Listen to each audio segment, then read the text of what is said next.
I'm going to talk about the next block that we're going to be working on, which is block number 2, and it's the English paper piecing block, which is right here.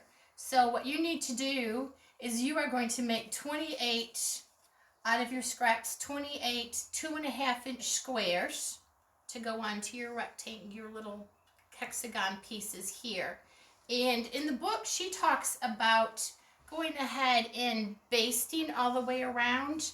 And if you baste it all the way around, you would baste out over the cardboard. So I find it easier just to whip stitch on the corners, and it's really fast. So I'm going to demonstrate that really quick. You can also glue them down, but I find if you glue them down, sometimes they get so tight that when you put the two together to whip stitch, I find it's a little bit more difficult. So what you're going to need is you're going to take your your hexagon and your 2.5-inch square, and you're going to set them down on here. I like to use a flathead pin to hold it in place while you go ahead and do it. Then you're going to go ahead and just cut your little excess off your corners. So we'll just do that really quick here. And then if the pin starts here, I'll start with this corner up over or here. So what I'm going to do is just, oh, my thread is already threaded. There's a knot in the end. So I'm just going to go ahead and take the corner here. And I'm going to go ahead and come through with my thread to the knot once. And I'll come through again one more time just to hold it. Then I'm going to go ahead and fold my corner over here. And I'm just going to go through once. Just, you don't go through the paper, you just go through the back of that fabric, and then you just go through the fabric one more time just to secure it in place. And they really go pretty fast, making 28. I highly recommend making all 28 of your squares out of your assorted fabrics and then laying them out to see how you're going to make them into your little flowers. So like I say, you just go ahead and pull it. Just catch the fabric and catch right here. I'm going to go ahead and pull my pin now so it's not in my way. And we will go ahead and catch this corner here. And catch it again. So we're just catching those little corners. So those paper pieces, once you get all your flowers together and you go ahead and put it onto your quilt, you can go ahead and remove them and use them again for other projects. So it's not, you know, just a one-time use. You can go ahead and use it for the other projects. So now I'm to the last corner and I just catch it just twice really quick. I'll just put a little knot in here to finish up, and that's going to be in the back. So when you go ahead and take them out, you are not going to have to remove it. If you basted it all the way through here, once you got them together, you had to remove that.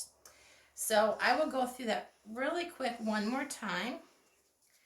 You are just going to go ahead and put your pin on here, trim off your corners like we did the last one. And then we're just going to start doing our whip stitching again. So if my pin is there, I'll just go ahead and put my corners in there. Grab this needle because this is already threaded. Got a knot in it. So we're just going to go ahead and catch just that right there.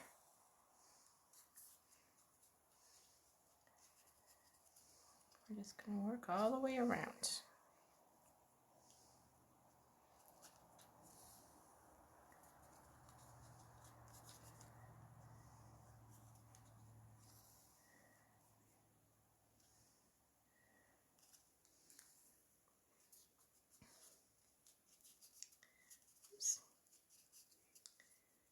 As long as it covers over, you're going to be good to go.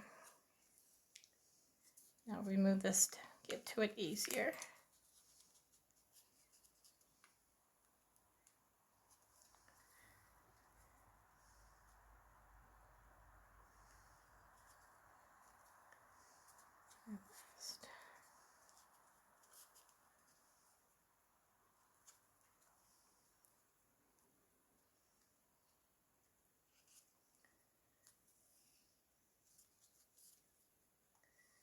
We're back to start again. I'm just going to go ahead and just stick a little knot to secure it in the back. We're ready to done.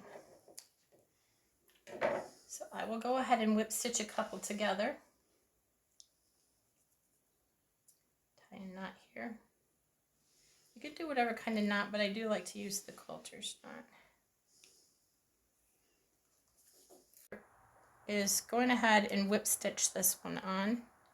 So you just sort of, I like to do like a little bit tiny whip stitches, but you are just going to not catch the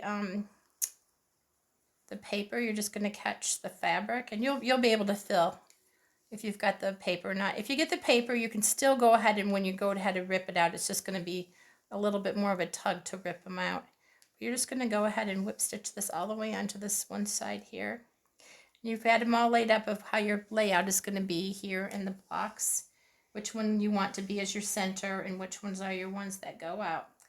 When you're going to go ahead and add the other blocks to it, you can go ahead and fold your paper when you go ahead and sew. It's just the cardboard, and like I say, you can still go ahead and use them again in the future. So like I say, this is about the size stitching that I like to do. You can do bigger, but I find if I'm doing a smaller stitch, you're not going to be able to see. If you have a bigger stitch and it gets pulled or whatever, you can't really barely see the stitches in there. And, you know, I'm using white as the demonstration, but you can go ahead and use a color of that would go ahead and blend a little bit more that you would not notice that goes with the fabric choices that you're using. So if you have any questions, go ahead and just send us an email or give us a call on this. And looking forward to seeing your finished blocks. It is very fun to do. Also on the finished blocks, you have done your pre-prepared. So there is one finished block here that has the 2, and then I have another block on a different place of the quilt that also has the 2. So when I go ahead and put my knot in, and this is what it would look like. So hopefully you get the easy way of doing how to just whip stitch on the back, and they go really fast. And that way, when you are going ahead and put this in or whatever, don't remove these until you get all of them done and you're getting ready to applique. You can remove the block from the center one if you would like, but the ones on the outside leave on until you're putting it down. So fantastic. Thanks. Okay, now I've got the 3 that I had prepped sewn together. So you've got the gap. So I've got the purple that I'll make in the center. So I've got the green one and the orange one on. And now I'm going to go ahead and stitch these 2 together, and then I'll continue adding the other flowers on. So now what you can do is you can just go ahead and just fold this here and just go ahead and just whip stitch it on.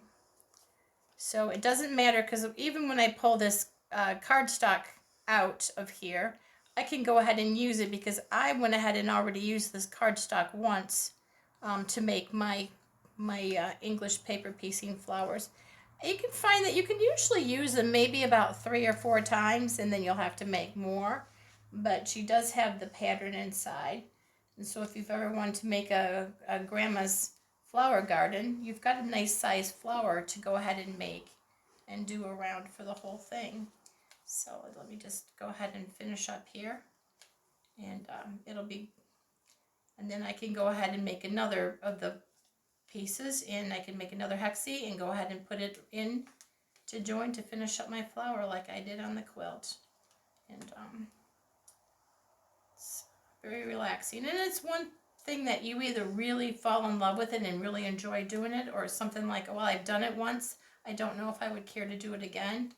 But there are a really lot of nice patterns out there, and a lot of fun things that you can do with it. So go ahead and go to the end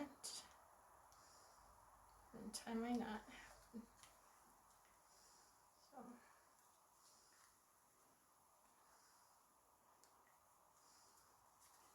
So now I've got them all to there. So I would go ahead and add another hexie over here once it's got the fabric in here, and you continue until you have all of your hexies put together. So have fun, enjoy. Thanks.